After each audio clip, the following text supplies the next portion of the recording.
Hey guys, in this video we're going to be seeing if this $20 iMac can play Minecraft. This is a late 2009 3.06 GHz Intel Core 2 Duo with 4 gigs of RAM and incredibly a 1 terabyte hard drive. I'd say this is a pretty good deal for $20, even if I just wanted the hard drive out of it. Now there is a crack here and a little chip here and a scratch, but those are not even in the screen area, so I'd say that's pretty good. So I've actually been using this a lot. Like, I just spent the past, 10 hours, a little bit of an exaggeration, trying to install iOS 7 on my iPod Touch 4, because, it's not supposed to. It's supposed to only run iOS 6. Now, before you do anything else, pop on your web browser, download Mac's Fan Control, and run it. Because if you don't know, 2009 to 2011, iMacs, Macs, Mac Pros, I'm pretty sure too, everything had extreme GPU overheating and dying problems. So what I just recommend doing is, whenever you're doing something normal, you can leave the fan speed at auto, but as soon as you start gaming, boom, crank it all the way up. It'll be pretty loud, but, it's better to have a louder computer than have a dead computer. So, yeah. Because my hard drive was replaced at some point, I must set a constant value. I just have it at 3K RPMs, or else it'll just blast full power to the fans at all times, because the temperature sensor isn't connected, so it'll just assume that it's really, really, really hot, and then blast the fan. 1080p YouTube playback is absolutely no problem, and if you're wondering why I am not screen recording this, it's because it could impair the results. The speakers are absolutely amazing, but I don't have a great way to show that to you. But just trust me, they get crazy loud, and they're definitely the best set of computer speakers I have.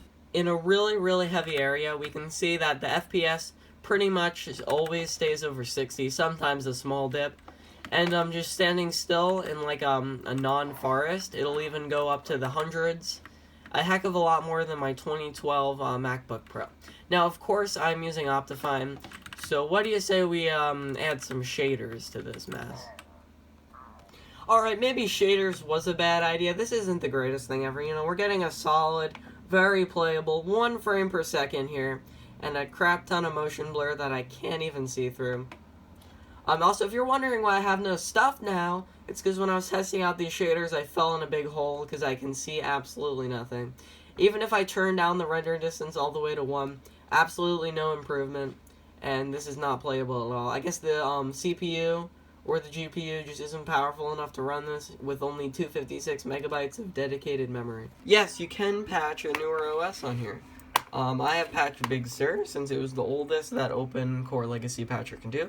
As you can see, it's a bit slow, but it's not unusable, actually, which kind of surprised me, because it took an hour and a half just to get to the screen. But it's alright, If you really, really, really need apps and can't afford an SSD, this might work for you. But I would 100% recommend it, at least getting an SSD, maybe even upgrading the RAM to 8 gigs before you do this. I'll probably be sticking with High Sierra on this when I use it, because all I want to do is, watch videos, because it's got this big, incredible display. And if I ever need anything that only supports newer Mac OS, I will have this on a secondary partition that I could use. After taking 10 minutes to verify, iMovie did actually open and work, older version that works on High Sierra, and I would have even used it to edit this video, however I couldn't because I can't airdrop to this Mac, it's too old. It requires 10.14 or newer, Yosemite or newer, and 2012 or newer, so it just didn't work.